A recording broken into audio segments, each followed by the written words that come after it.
Araw-araw gamit natin ang ating mga kamay sa pagtatrabaho, pagte-text, at halos sa lahat ng mga gawain. At gaya ng ibang parte ng ating katawan, ang ating mga kamay ay napapagod din at nangihina.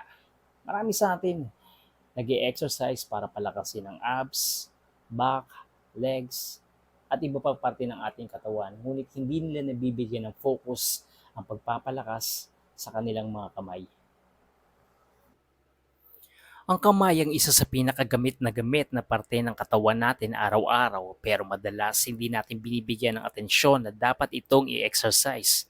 Maraming beses na ginagamit natin ito para sa halos lahat ng bagay, mula sa simpleng pagdadala ng mga groceries, pagsusulat at pagtatype, hanggang sa pagbubuhat ng mabibigat na bagay o pag-aalaga sa mga mahal natin sa buhay.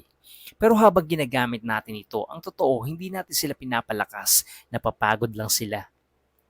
Isa sa mga dahilan kung bakit importante ang pagpapalakas ng kamay ay para maiwasan ng injury at magkaroon ng mas matibay na grip o paghawak sa mga bagay.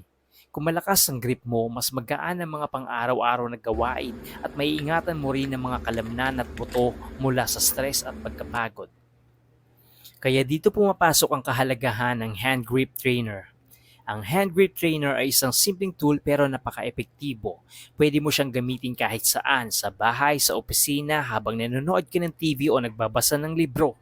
Isang maikling session lang bawat araw ay sapat para tulungan kang palakasin ang mga muscles sa kamay at braso, na makakatulong hindi lang sa mga daily tasks mo kundi pati na rin sa mga physical activities na ginagawa mo.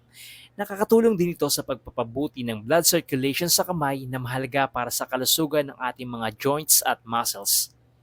Ito pa ang isang magandang bagay tungkol sa paggamit ng hand grip trainer. Hindi mo kailangan ng malawak na oras o espasyo. Kailangan mo lang ng ilang minuto sa isang araw at makikita mo na ang resulta sa pagtibay ng iyong kamay at wrist.